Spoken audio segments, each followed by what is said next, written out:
So thank you very much for the warm welcome and that introduction as well. Thank you, Frank. Elaborated a little bit on there. And it is a real pleasure to be able to share with you some of the findings as what I'll do. And thank you to Bishop Don for providing the historical context and the current context here in Perth. Chatting with Bishop Don yesterday, we share something in common, that we are both Bayswater boys. The Bayswater that I come from, though, is in the eastern suburbs of Melbourne. Well, he's obviously from Perth, so it's interesting, though. So today I'll be sharing some of the key insights from our final report on Catholic clergy health and wellbeing, with a particular focus on how we, as the Australian Church, can better support the clergy to thrive, not just survive, as the title of the report suggests, how we can support clergy to thrive in their ministry. The research was commissioned by the Australian Catholic Bishops' Conference and reflects the voices of the clergy from right across Australia. It draws both survey data and in-depth interviews, and I hope you'll recognise much of what is presented today, both the joys of your ministries and some of the pressures and challenges that I expect that you face.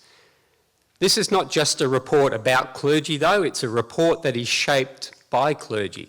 Some of today's presentation will include direct quotations, allowing the priests and the deacons to speak in their own words. And over the course of this session, just before lunch and then just after lunch, my aim is to present some of the findings, highlight areas of strength, but also hope, and open up space for you, for reflection, for conversation, and your shared wisdom as well. And of course, with so much data at my fingertips, it is a particular challenge always to ensure a balance of what to include and what not to do so.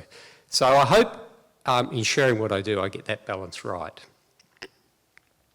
Firstly, about the centre and what our mission is, as it suggests there, we're a centre of the Australian Catholic Bishops' Conference, an agency, and our mission is to assist the Catholic Church in Australia at all levels to understand the social, the cultural and the personal dimensions of religion in the changing contemporary context.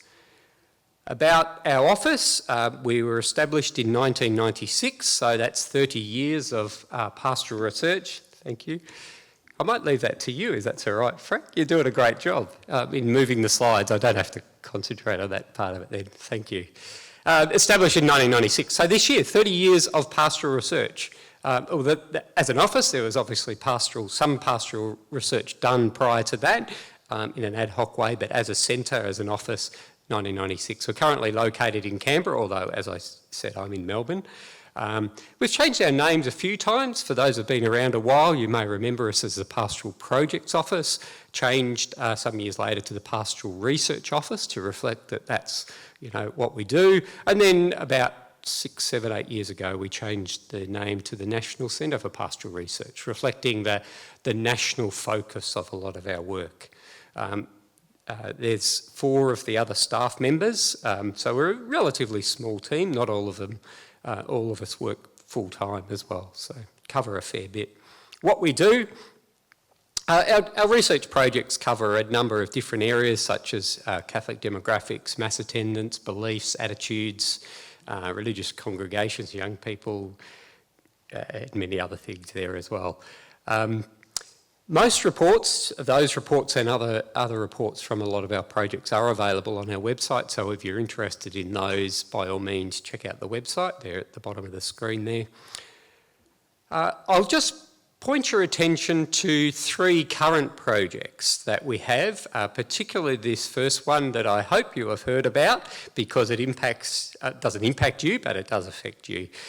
Certainly the 2026 National Count of Attendance, which will take place over 4 weekends in May in every parish and in every place where Mass is held. to collect data on it at a national level, but also at a detailed parish level as well about mass attendance. The second project there is a project that we've almost completed in the sense of almost published the report, which is understanding why Australian Catholics do not regularly attend Sunday Mass.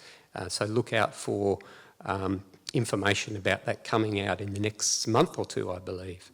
And thirdly, a big project we're also finalising is the evaluation of the implementation of actions in the Social Justice Sunday Statement, big mouthful, from 2000, which focused on the Bishop's response to Woman and Man report, that research conducted in the late 1990s. Again, information about this can be found on our website as well. But firstly, mainly, today we're discussing the findings of this study, Thriving and Surviving in Ministry. The findings I'll be sharing come from two phases. Firstly, a national survey that was done and in-depth interviews with priests and deacons. Using that methodology, so using both methods allowed us to see the big picture trends, but also hear some of the stories, the human stories behind the data as well. And thank you to those of you who completed the survey, or indeed, as I was chatting to someone yesterday, that also participated, put up their hand to be interviewed as well, because that's where the data comes from. As I said, it comes from within. As with any research project, you start with a question. In this case, we started with 4 particular questions we wanted an answer to. We wanted to understand what shapes clergy well-being across the physical, the mental and spiritual health areas, but also how wider society and the cultural changes, some of those which Bishop Don pointed to, how they affect ministry in your roles, in your parishes. But just as importantly, we also ask clergy what support helps and what could be done better for the future as well. So, yeah, establishing questions, but also the important questions, what about the future as well?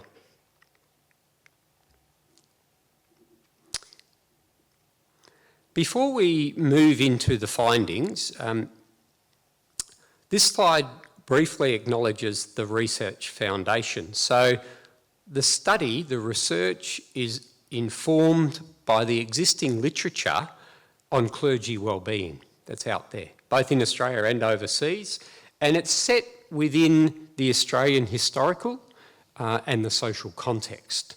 In the report, you'll find information on all of these areas, along with the clergy studies on wellbeing done in Australia and overseas as well. So that gives you some extended reading if you're really interested in going more in detail as well.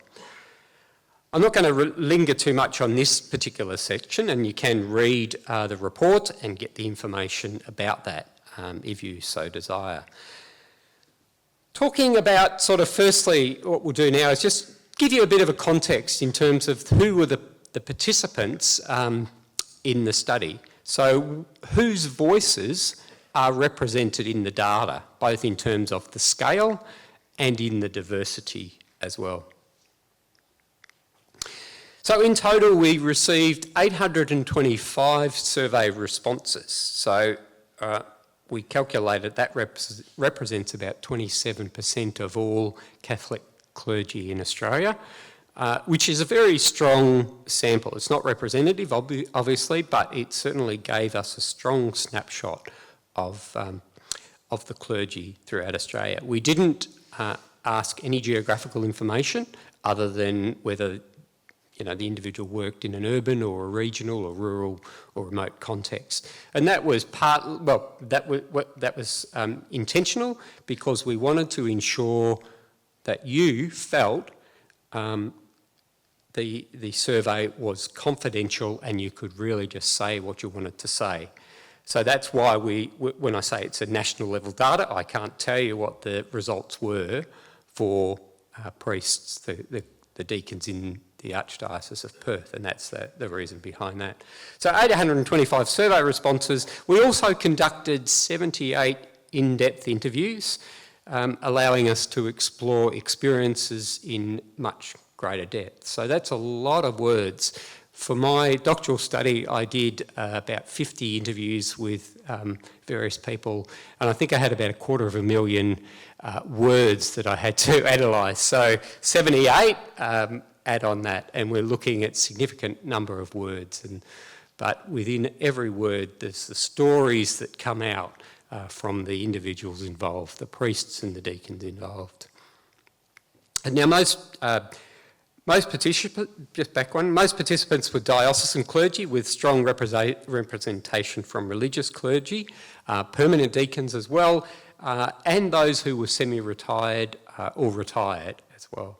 So that really ensures that we gain a good perspective from right across the different stages of ministry. Thank you. This slide up here gives us a bit of a snapshot of the demographic profile of participants. In terms of age, over a third were aged 70 and over, another third were aged between 40 and 59, just 11% aged under 40. So where did they work? 60% sort of in terms of their context worked in an urban area, 29% work in a regional context, and the remaining worked in rural or remote areas. So if you try and add that up, it will add to more than 100%, and that's because some people work in multiple contexts as well. Also very ethnically diverse. Just over half of the respondents were born in Australia, as you can see there, 53%, the orange, yep. 41% were born in a non-English speaking country, and 5% were born overseas in another English-speaking country. English-speaking countries in our sample were from Ireland, New Zealand, the UK and the US. The top 5 countries there, excuse me, in terms of the survey were Australia, India, Philippines, Vietnam, UK, and then there were 46 other countries of birth. So as I said, quite a diverse workforce, for want of a better word, there as well. Main ministry, just under half of all respondents were parish priests and 14% were assistant priests. 12% were retired, and we had a few that were working in prison and hospital chaplaincies as well. In terms of other ministries, 27% listed in other ministries. So these included roles such as roles in diocese or archdiocese, perhaps other chaplaincy type roles, roles in education, perhaps as a vicar general in migrancy, or as a semi-retired clergy, as some were. Talking about the interview participants now, this was phase 2 of the study. We again got a good mix of the different types of clergy, and those active, semi and fully retired. However, what you might notice there, if you compare to the previous slide, is that older participants were somewhat represented in this stage 2, the interviews, with 61% aged over 70. I don't think that's that surprising, given a lot of older priests don't want to necessarily complete an online survey or a paper survey, as we offered as well, but more than happy to sit down and have a chat about their ministry or whether they're still involved or retired. Nevertheless, we don't see this as a major weakness, since we got very good data on the younger priests from the survey. So, but both phases, certainly we can learn a lot about a lifetime of experience in ministry from the younger people, the middle sort of cohort of priests, and then those that are nearing retirement and that are in retirement as well. So the report contains many, many more details about participants, if you would like to read more.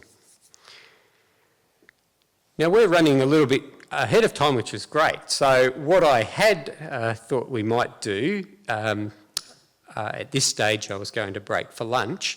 Is it better just to keep going, Deborah, or to break for lunch now and come back 5-10 minutes earlier, if that works? Yeah.